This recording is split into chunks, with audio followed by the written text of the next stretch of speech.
नेपाल नेपाल नेपाल नेपाल कांड नेपाल कांड नेपाल कांड, चारों तरफ एक ही बात हो रही है। सारे न्यूज चैनल्स पे पूरे वर्ल्ड में नेशनल इंटरनेशनल न्यूज बनी हुई है। नेपाल में ये हो गया, नेपाल में वो हो गया, नेपाल पूरा जला दिया गया। क्या सोशल मीडिया प्लेटफॉर्म्स इतने पावरफुल हो गए हैं कि उनके पीछे कोई युवा अपने देश तक को जलाने के लिए तैयार हो गए? क्या उन पर इतनी ज्यादा निर्भरता हो गई थी इन सोशल मीडिया प्लेटफॉर्म्स पे? क्या वो एक लाइफलाइन बन चुके हैं? क्या वो एक ऑक्सीजन का काम कर रहे हैं सोसाइटी के अंदर? क्या ये एक इतना इंपॉर्टेंट एस्पेक्ट बन गया है? आज इससे पहले जब ये सोशल मीडिया प्लेटफॉर्म थे तब कैसे जिया जाता था, तब क्या लोग करते थे? आज हम अपने बच्चों को, आज यूथ को, आज हम अब क्या मैसेज दे रहे हैं? ये सोशल मीडिया प्लेटफॉर्म इतने इंपॉर्टेंट है कि हम इसके लिए अपने देश को जला देंगे। और अगर ये राजनीति है तो ये बहुत गंदी राजनीति है। इतनी गंदी राजनीति कि अपने देश के युवाओं को आपने आग की भट्टी में झोंक दिया। इन नेताओं को शर्म आनी चाहिए अगर इन्होंने गंदी राजनीति करी है। और ये सोशल मीडिया प्लेटफॉर्म्स को बंद करने से पहले उन्हें कॉन्फिडेंस में क्यों नहीं लिया गया कि हम इन्हें बंद करने जा रहे हैं? उस पर उनकी मेहनत जो लगी हुई है, जो लोग रील्स बना रहे हैं, जो लोग उसके लिए जो उस पर निर्भर हैं, जो इनके वो इनकम का सोर्स बन चुकी है, उनको कॉन्फिडेंस में क्यों नहीं लिया गया? क्यों ये बंद कर दिया गया अचानक? क्यों यूथ को हमने अपने उसमें कॉन्फिडेंस में नहीं लिया? दोस्तों, ये बहुत इंपॉर्टेंट क्वेश्चंस हैं। ये राजनीति है या यूथ की फ्रस्ट्रेशन है या ये सोशल मीडिया प्लेटफॉर्म्स पे निर्भरता है? आप देखो, ये सोशल मीडिया प्लेटफॉर्म इस तरह से पूरी दुनिया पे राज कर रहे हैं। इसका एक बहुत छुपा हुआ कारण है, एक बहुत छुपा हुआ रीजनिंग है कि हमें इस बात को अब सोचने में मजबूर कर रहा है कि क्या ये पूरी दुनिया के ऊपर एक अनकहा राज कर रहे हैं, अनआइडेंटिफाइड राज कर रहे हैं, एक छुपा हुआ राज कर रहे हैं कि देश की सरकारें तक ये गिरा सकते हैं? दोस्तों, हमें इस क्वेश्चन के ऊपर पूरी गहराई से सोचना पड़ेगा। और ये किसी भी देश के अंदर हो सकता है, कभी भी हो सकता है, अगर हम इतने ज्यादा इस पर निर्भर हो रहे हैं। और मैं इस पर फिर ये बात कहूंगा कि अब समय आ गया है कि हर देश को अपने डिजिटल प्लेटफॉर्म के बारे में सोचना चाहिए, उसमें आगे बढ़ना चाहिए, जिससे कि कंट्रोल आपका देश का आपके हाथ में रहे। दोस्तों, हम इस समय खाली इस बारे में बात कर रहे हैं कि ऐसा हो गया, ये गलत हो गया, ये सही हो गया, लेकिन हम इसके कारणों पे नहीं जा रहे। हम इसके बाद, ये तो एक तरह की दवाई ऐसी बन गई, एक नशा बन गया, एडिक्शन बन गई।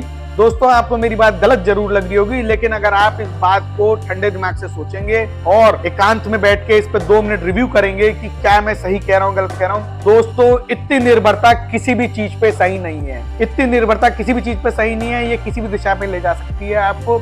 जिस तरह से मिस्टर केपी शर्मा जो पहले प्रधानमंत्री थे, उनकी भी मैं मानूंगा कि गलती है या नहीं है, इस पे मैं टिप्पणी नहीं कर सकता, लेकिन कहीं ना कहीं कमी जरूर रही है उनके भी दायित्व में, जो उन्होंने अपने यूथ को, अपने देश को कॉन्फिडेंस में नहीं लिया। अगर उनके पास कोई ऐसी समस्या थी जिसका निवारण वो नहीं कर पा रहे थे, तो उन्हें उसके लिए एक अपनी कमेटी बना के इसका समस्या का समाधान करना चाहिए था।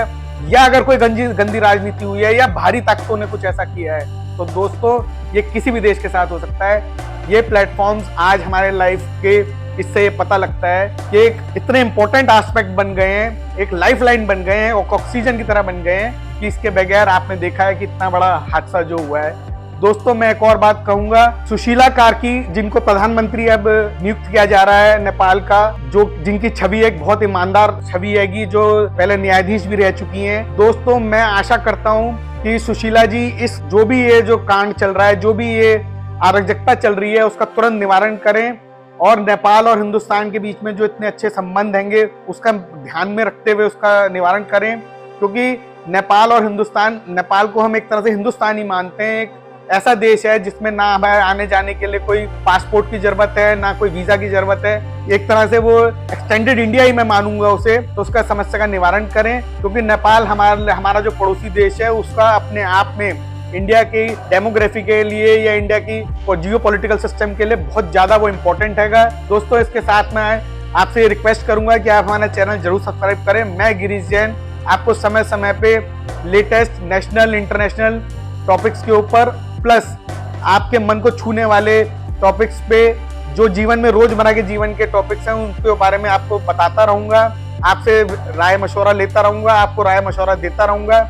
और हम इसी तरह से संवाद करते रहेंगे, जिससे कि हमें आने वाले समय में अपने जीवन को किस दिशा में ले जाना है, हमारी सोच में क्या क्या परिवर्तन आने चाहिए, वो सारी चीजों के बारे में हमें पता चलता रहे। दोस्तों, मैं फिर कहूंगा, इस नेपाल हिंसा को केवल नेपाल हिंसा के रूप में ना देखें, इसमें छुपे हुए जो संकेत हैं उनकी तरफ जरूर ध्यान दें, जिस पे किसी का ध्यान नहीं है। चारों तरफ ये हाहाकार मच रहा है, कि नेपाल में ऐसा हो गया, यूथ ने ऐसा कर दिया, क्यों कर दिया, यूथ ऐसा करने पे मजबूर क्यों हुआ, ये एक ज्यादा बड़ा सवाल है, ना कि ऐसा हुआ। ये तो हो ही चुका है, लेकिन हर देश को इस पर जरूर ध्यान देना चाहिए, हम सबको इस पर जरूर ध्यान देना चाहिए। मैं आपका अपना गिरीश जैन समय समय पे आपको आता रहूंगा, चैनल जरूर सब्सक्राइब करें।